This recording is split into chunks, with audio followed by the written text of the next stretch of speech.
So it is April and I'm so excited to do the first garden tour of 2024. I want to show you guys everything that is growing in my small but mighty garden. And if you are new around here, then hi, I'm Curie. And if you are coming back and you're already one of my plant nerd BFFs, then welcome back. So let me flip the camera and show you all the awesome stuff that is already growing on this very, very cold day in April. So out here in the bed, I have actually planted some wheat. I want to try, I'm going to get back into doing my sourdough, and I thought it would be very cool to start it with some wheat that I had grown myself. So this is red fife wheat at the back, and then hopefully in this middle spot in between, I'll have some blue Alarak wheat, I think it was called. I'll put it on the screen, that I'm going to use for something else because that is a decorative wheat. We have Jason is still here with his buddies, and then we have some of my garlic here. This is softneck garlic. This is the Kettle River Giant, and I also have here some garlic that I missed from last year that I've replanted. And this guy here, I missed an entire bulb last year, and I haven't separated this one. It will be an absolutely unmitigated disaster, but I just want to see how bad it gets, and I like to do experiments, and I have more than enough garlic. So over here we have some chives that are coming back. Probably going to end up moving these, but for now they're right here. We have one of the grapes I put in last year, which seems to be having some life coming back, so that's exciting. Got a couple of poppies that came back. I just moved that one. There's another one here that I have to move back, but I wanted to see if that one made it. We have some of the best blackberries that I grew. These ones are massive, so I have to get those organized a little bit better. Have my yellow raspberry here at the back. Over here we have the third grape, and this one is alive as well. And I mean, I know better, but I did plant some lemon balm and some mint in the ground, so I still have a bit more of that to dig out. Then in the beds out front, we have more of the garlic. This one is Red Russian and Music at the End. Over here, we have Dugansky, Yugoslavian, and Persian Star that are all growing well. And then at the front of this bed, I am growing the most expensive spice in the world. Well, assuming it actually grows. So we got some saffron here that I put in last year. And then somewhere around here, there should be hopefully some nodding onions coming back. And those ones are, this should be the nodding onions here and here. And I grew those from seed. They'll get established, and then you can actually use them in the place of onions in a pinch.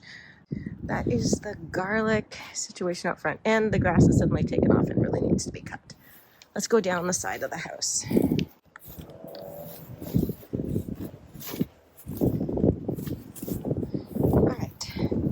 So down here, I had put in some blueberries. This was, oh my goodness, I don't know if you guys can see that. I thought this thing was dead for sure. This was a service berry I got because my dad wanted one so bad, and it got taken to the ground. But it looks like, and I'll zoom in after, but it looks like there's a little bit of life on there, so hopefully this guy will come back.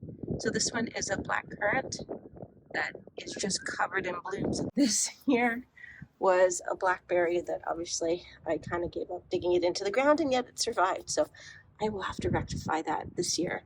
Looks like the bunnies got to it as well over the winter. Here we have gooseberry, which is intertwined with my black cap raspberries that are here. More raspberries. This one is a yellow raspberry as well. Over here we have some rhubarb that's coming back. This is hopefully going to be my first year getting some haskaps. So with haskaps, you need a male and a female. For some reason, apparently I didn't think it would be a good idea to label which is fine if they both survive, not as good if one of them dies. And this one wasn't looking great, so I don't know if there's going to be enough to help pollinate my other one.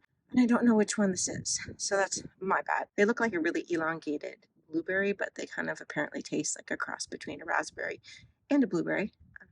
And you do need the male and female to pollinate each other. The only cool thing about the haskaps is both the male and the female give you fruit, which is nice, as opposed to, say, squash, where it's only the female that gives you fruit. We also have some more grapes here. These ones could be giving me fruit this year. We'll see. It's been here for a long time.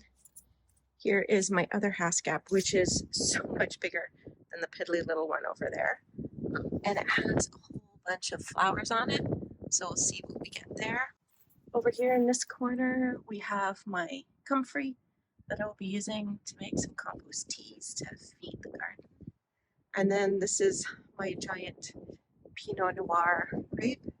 And now let's go into the backyard. So still a bit of a mess back here. We have this bed that I've been trying to clean out. I have some of my lowland blueberries in here, amongst other things. My echinacea's coming back there. Looks like I missed a couple of garlics last year. And then over there are my garlic chives, my oregano that I just thoroughly pruned back because it was all over the place. The worm farm that's going to be getting some love this year. My green stalks that I love so much, which are going to get relocated, but are already full of different strawberries. Can't remember what I put up top. Oh, so up top we have the mignonette, which means the second row down here. These are the pineapple, and then lower down there are some pine berries, and then a variety of other ones. On the side of the green stalk, we have some thyme, English thyme that seems to be coming back. Some chives I just transplanted, some garlic chives, and then I just bought and popped in a rosemary, but that's it in here right now. Over here I have some sad looking onions. They were doing better and then they took a bit of a turn. Those are actually leeks, those ones. So I'm going to try and get those in the ground. My raspberries, this is second season in the pots. These are ones that are in the ground that I wanted to move them, so I dug them out, stuck them in here to see if they would grow, and they are doing great. I had quite a bit of fruit off of these last year. Some pots I'm cleaning out.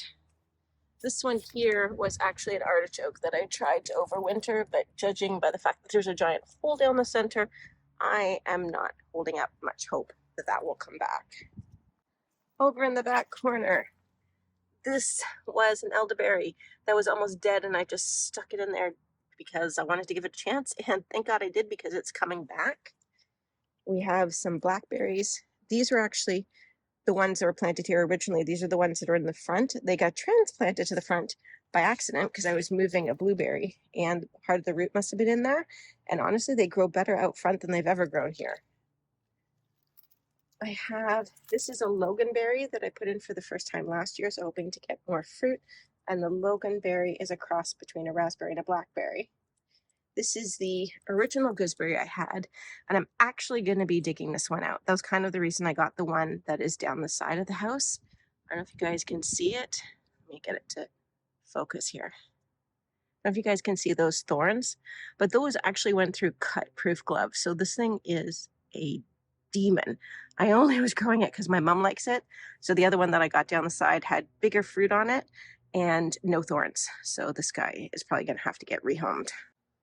Black currants are doing great. They've already got the start of some blooms on there.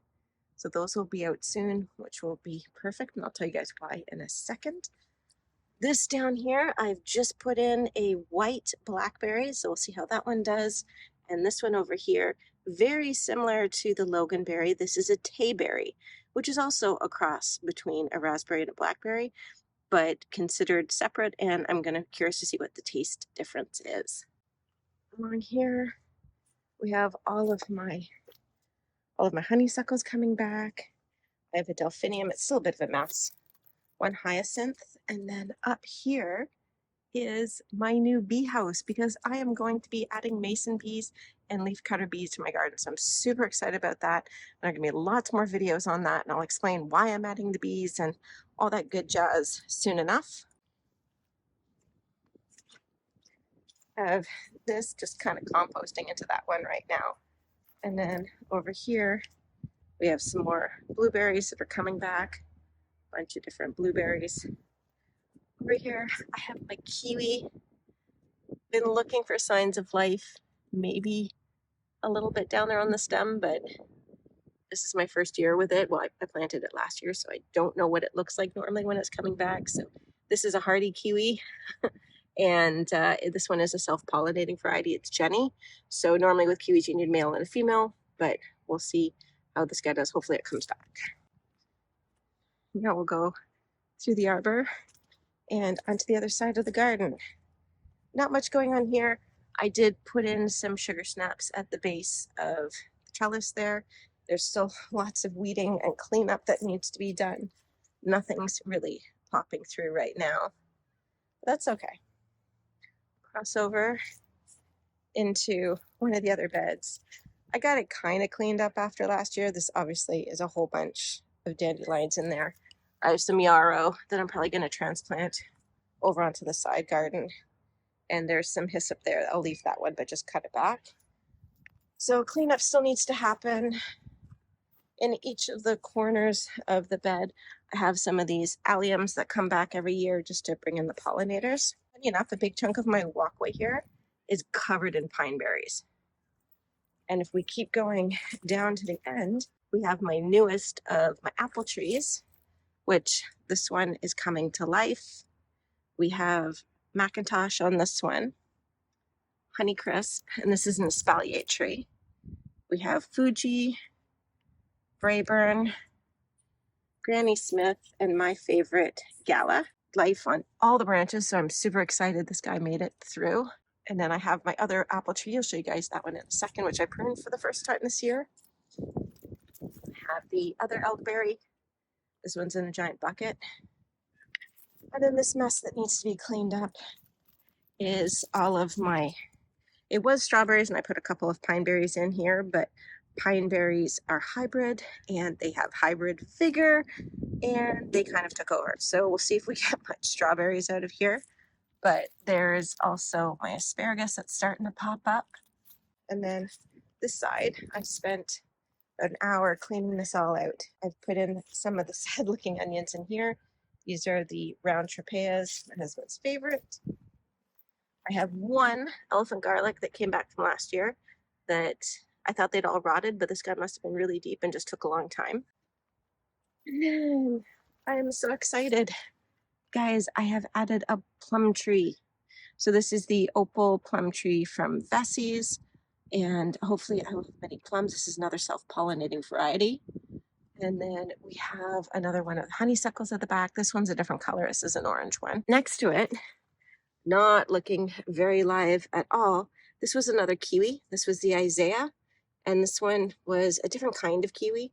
They're supposed to be smaller, and they're all green, so I don't know. It's not looking like it made it, but maybe it's too soon. I only put this in last year, so we'll see if anything comes back. And then we have my other apple tree that gave me apples last year. This one has different varieties. So there's 6 varieties on each tree. So between the 2 trees, I have 11 varieties because they both have Braeburn. But this one has Wolf River, Cortland, Winesap, which we had last year. We had 5 off of this branch and they were delicious. Red Jonathan, and Gravenstein. And the reason that I'm introducing the mason bees into the garden this year is because last year, though, that apple tree behind me was covered in blooms, and I thought I was going to be like rolling in apples and have too many apples, and I only ended up with 6. 5 of them were the Winesap, 1 was a Cortland. And honestly, the Cortland we picked too early, so it wasn't really nice, but I think there just wasn't enough pollinators that are around, so I want to do my part, and hopefully my new mason bees will help with that, and the leafcutter bees that I will be introducing later in the summer because they come out when it's warmer. But yeah, and hopefully I can encourage you guys to put some bees in your yard. We will talk about them more in another video. There's some starting on that one, but this one really has more, so this is where I get most of my blueberries from. We have some more in pots that survived the winter, so they're going to get established. I'm going to be setting up some really good blueberry beds hopefully this year, so these guys will get moved into those. My sage that is coming back every single year. This thing has been moved so many times and it's probably getting moved again because I think that I've also got a peach tree coming. I think that's going to go right here. And then I have my other raspberry, and this one is a burgundy raspberry. And then that whole fiasco over there needs to be tidied up. So that's it for this garden tour on this very cold day in April. And hopefully in May, the next tour, it's going to be so different. You guys are already going to see all the changes and how much has been growing.